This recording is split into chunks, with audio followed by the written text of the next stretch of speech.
उद्घाटन का दावा किया जा रहा है और बिजनौर से एक तस्वीर ऐसी आई है कि भाजपा विधायक सड़क का उद्घाटन कर रहे हैं और नारियल फोड़ते ही सड़क टूट जा रही है। समझ लो पहले, हम ये नहीं कर रहे कि हमने सारा समाप्त कर दिया, सारा काम खत्म हो गया, फिर हम कहेंगे सरकार में आना चाहिए। अभी कुछ गड़बड़ सपा बसपा कांग्रेस मानसिकता के लोग बचे, अभी उनसे भी मुक्त कराएंगे। आप ऐसा सुशासन देंगे कि कमल के फूल की तरह आप आदित्यनाथ जी के नेतृत्व में हमारी सरकार बनी है, तब से लगातार हमारी प्रथम प्राथमिकता क्या थी? हमारी पहली प्राथमिकता गरीबों के जीवन में खुशहाली लाने की थी। और इस बात को आप सब जानते हैं, जब देश के प्रधानमंत्री माननीय नरेंद्र मोदी जी बनते हैं तो उन्होंने पहले क्या शुरू किया कि हर गरीब आदमी का बैंक में खाता होना चाहिए, जीरो बैलेंस पर बैंक खाता खुलवाने का काम किया। कई लोग उस समय सपा बसपा कांग्रेस के लोग हंसी उड़ाते थे कि ये जनधन खाता क्यों? अरे सपाइयों बसपाइयों कांग्रेसियों, तुम्हारी नीयत बेईमानी की रहती थी, लेकिन मेरे मोदी जी की नीयत ईमानदारी की रहती है। इसलिए बैंक के खाते खोले गए। जो गरीब कल्याण की योजनाएं हैं, जो विकास की योजनाएं हैं, उसे आप तक पहुंचाने के लिए बिचौलियों को बीच से हटा दिया गया। अब जब बिचौलिए बीच से हट गए, कितना खाते थे पहले ये बिचौलिए, मालूम है ना आप लोगों को? आप में से कुछ लोगों को ध्यान ना हो तो मैं ध्यान दिलाता हूं, जो बड़े बुजुर्ग होंगे आपको बताएंगे। केंद्र में जब कांग्रेस की सरकार थी, प्रधानमंत्री श्री राजीव गांधी थे, उन्होंने संसद में कहा था खड़े होकर के कि हम दिल्ली में अगर कोई योजना बनाते हैं, क्या हमारी सरकार केंद्र और प्रदेश की मिलकर के डबल इंजन की सरकार में प्रधानमंत्री आवास में कोई भेदभाव किया है क्या?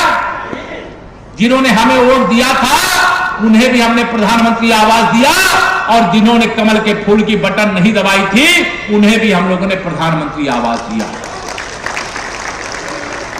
आजादी के 75 साल बाद जिन गांवों में बिजली पहुंच गई थी और गरीबों के घर में बिजली नहीं पहुंची थी, आप बताइए कि गरीबों के घर में खोज करके बिजली विभाग के लोगों ने उनको कनेक्शन देने का काम किया था कि नहीं किया था? किया है कि नहीं किया है? ये गरीब का ध्यान सपा बसपा कांग्रेस के लोगों ने क्यों नहीं किया? वो गरीब को गरीब बनाए रखना चाहते हैं, असहाय बनाए रखना चाहते हैं, झोपड़ी में जीवन जीने वाले कभी पक्के मकान में ना रहें। केवल अमीर के घर के सामने तो घर में शौचालय बन जाए, लेकिन गरीब के घर में शौचालय ना बने। अमीर के घर में कोई बीमार हो तो उसका इलाज तो हो जाए। ओम प्रकाश राजभर जी का आपकी पार्टी से गठबंधन का इस समय उनका समाजवादी पार्टी से गठबंधन चल रहा, तो क्या आपके चुनाव में असर पड़ेगा? ये राजनीति में ऐसा होता है, कोई दल किसी के साथ गठबंधन करता है। पिछली बार सपा बसपा और लोकदल ने गठबंधन कर लिया था, 2017 में सपा कांग्रेस ने गठबंधन कर लिया था, लेकिन भाजपा की सेहत पर इसका कोई असर नहीं। चुनाव के पहले विपक्षी सियासी पार्टियां राजनीतिक गोटियां बिछा करके आपकी घेराबंदी कर रही है। उस घेराबंदी से हम घेरा तोड़ने में सक्षम है, हम अभिमन्यु भी है, अर्जुन भी है। मथुरा की तैयारी करवा रहे हैं और मुसलमानों को जालीदार टोपी और लुंगी वाला बता रहे हैं, क्या आप बीजेपी में? आप अभी अम्बेडकर नगर में रहते हो, प्रयागराज के बारे में नहीं जानते हो।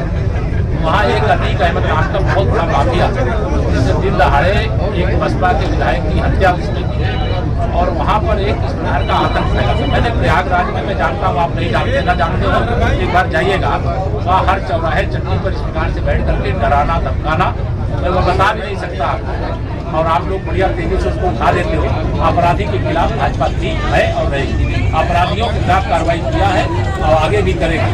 हमारी सरकार ने शानदार काम किया है और ये दावे के साथ कह सकते हैं कि केंद्र का जो 7 वर्ष का कार्यकाल रहा है तो कांग्रेसियों के 60 साल के कार्यकाल से भारी है, और उत्तर प्रदेश में जो हुआ बबुआ का, या कह लीजिए सपा और बसपा का जो 15 साल का कार्यकाल रहा है, उसमें हमारा 5 साल का कार्यकाल इनके 15 साल पर भारी है। हमारा लक्ष्य भ्रष्टाचार मुक्त विकास, भय मुक्त उत्तर प्रदेश, भ्रष्टाचार मुक्त उत्तर प्रदेश, और जो जरूरत है समाज की गरीब से गरीब व्यक्ति की, उसके हिसाब से योजना बनाना और उन तक